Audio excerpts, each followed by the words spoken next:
All right, good afternoon, everyone, and welcome to the Wednesday, February 25th Finance Executive Committee meeting. I am Jason Winston, Chair of the committee. I am joined by my colleagues. To my right, we have Vice Chair Alex Wan. To my left, we have Council Members Dustin Hillis and Matt Westmoreland. This does constitute a quorum. Colleagues, you've had a chance to take a look at the agenda. I will make a motion to adopt. Is there a second? Second by Juan. If you can please open the vote. The vote is open.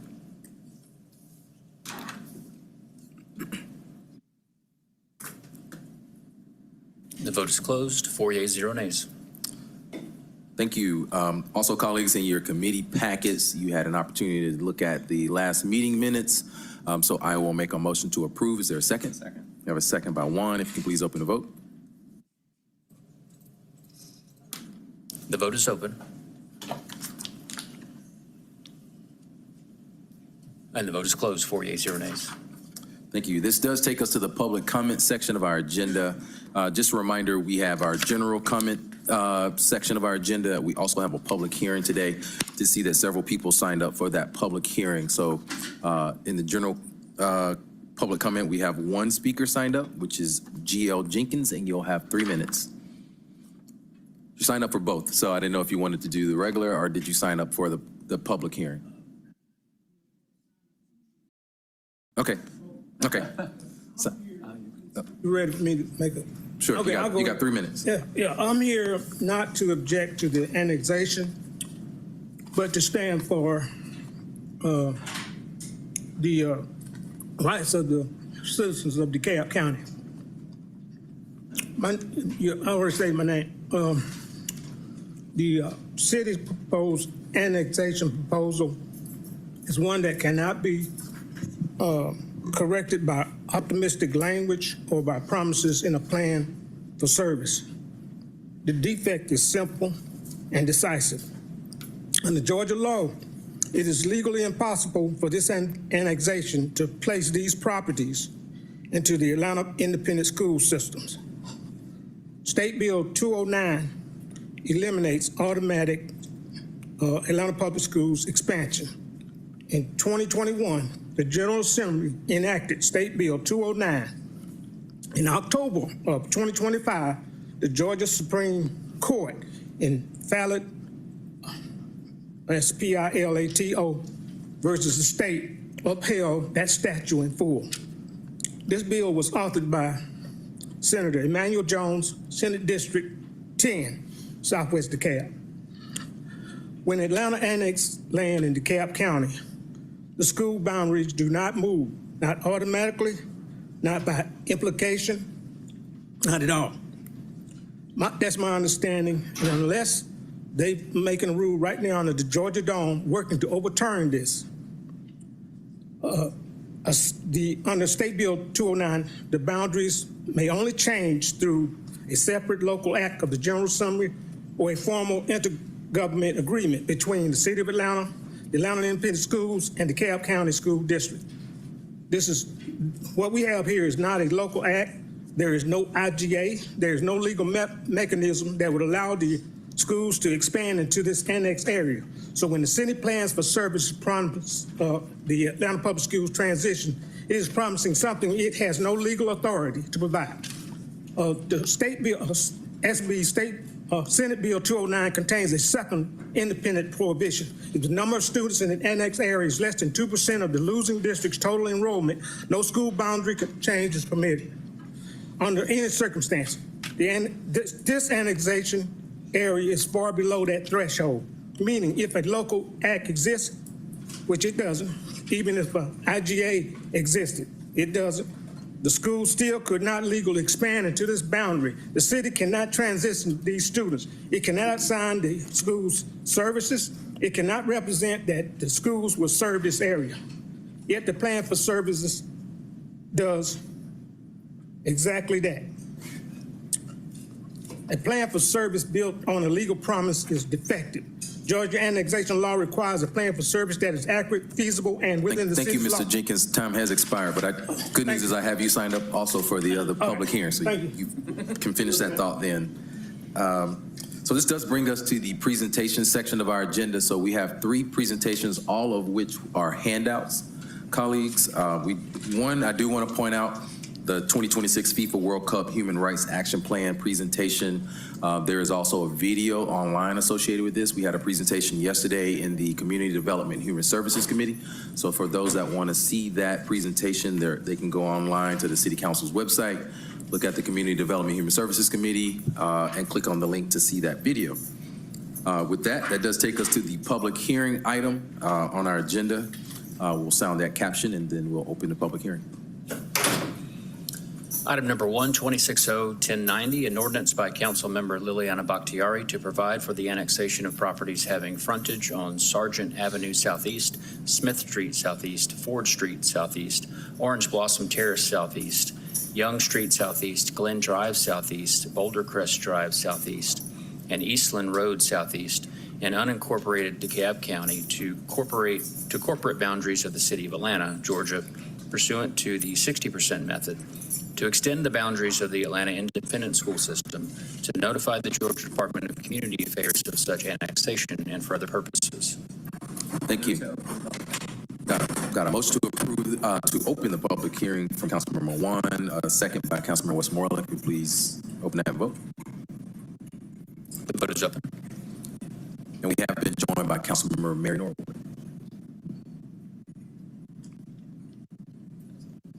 Vote is closed. 4 yeas, 0 nays. The public hearing is open. So we have several people signed up for the public hearing. Again, you'll have 3 minutes to speak to this item. Our first speaker is Mr. Jenkins again. Still in the room. Thank you. I'll just finish up. I was going to say, this plan for service is built on a legal promise and is defective. Georgia annexation law requires a plan for service that is adequate, feasible, and within the city's authority. The 60% methods, which is being talked about, even if the petition meets a 60% threshold under Code 36, 36, 32, the petitioners cannot vote their way around the state law. A petition cannot override State Bill 209. It cannot override the Supreme Court. It cannot override the school jurisdiction where the law forbids it. Conclusion. For these reasons, the annexation is built on a promise that the city of Atlanta cannot legally fulfill. The school boundaries cannot move. The 2% rule independently prohibits any attempt to move them. The plan for service is therefore defective on its face. So today I'm asking this committee to reject this annexation. If it will not reject it, then delay it. If it will not delay it, then require full total compensation for every road, every pipe, every storm drain, and every service that DeKalb County has provided now and in the future. With the 14% increase in the city's budget, this can happen. We, the citizens of DeKalb County, deserve fairness, deserve transparency, deserve a process that respects the people who actually live in this community. I'm calling on all DeKalb County commissioners to stand with me to defend the rights of DeKalb County citizens. Thank you for your time. Thank you. Our next speaker is Sarah Ann Hanna. We're joined by Councilmember Byron Evans. Hello, my name is Sarah Ann Hanna. I live in the annexing area. We are currently unincorporated DeKalb, but we are impacted by the city of Atlanta elements, like whoever's mayor, stuff like that. So I am in support of the annexing so that we have the ability to vote on mayor and other elements of the city of Atlanta that do impact us, even though we are in incorporated DeKalb. I'm also in support that we have access elements, some of the infrastructure resources that would be available to. So yeah, those are my primary reasons for being in support of the annexation.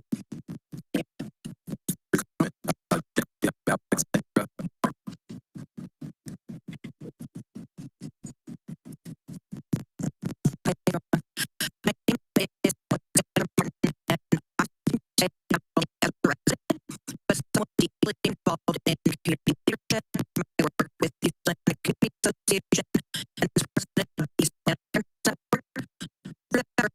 I've had a unique and often challenging experience navigating systems governance. The city of Atlanta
It's not politics. This is about aligning our neighborhood with a system of governance that has demonstrated accountability, partnership, and a willingness to engage with its residents, because a responsive government is not just a luxury. It is a foundational to community safety and stability. For this reason, I ask that you vote to approve this annexation. Thank you for your time. All right, thank you. Our next speaker is Joel Wasserman.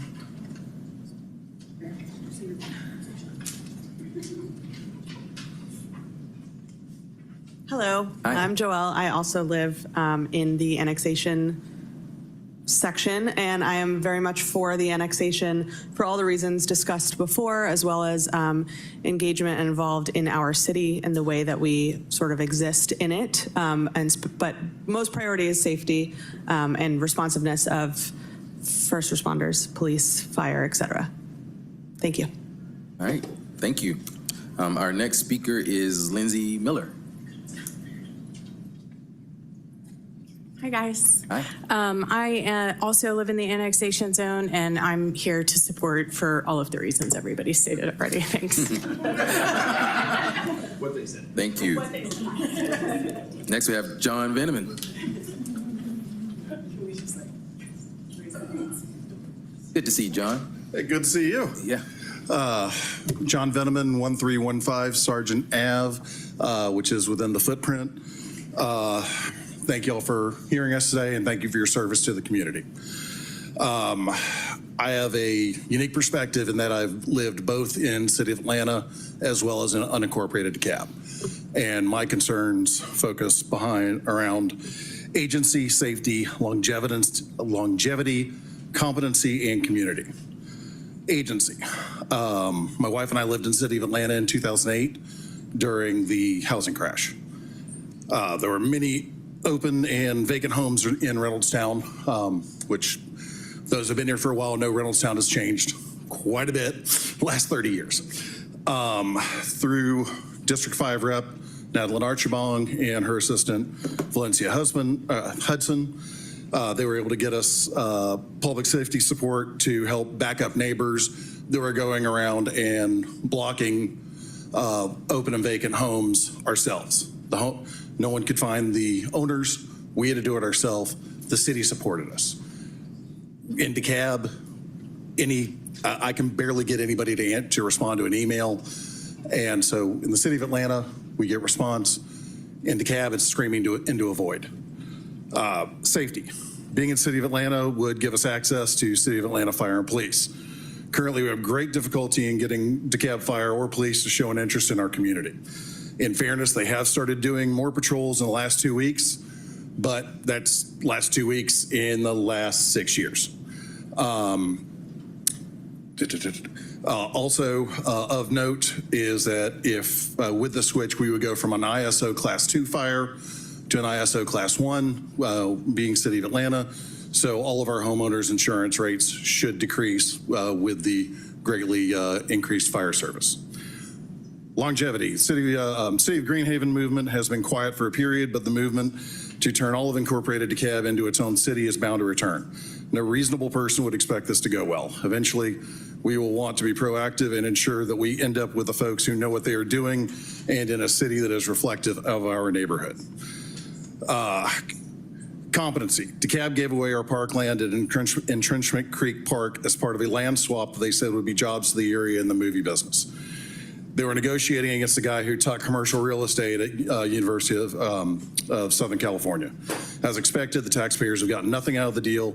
We still don't have access to our park, and now they're in discussions to give Mr. Millsap clear title to the property, even though he has lied to them repeatedly. This simply would have never happened in the city of Atlanta. Community, many of our neighbors move when their kids become school age. This results in a lot of churn in our community.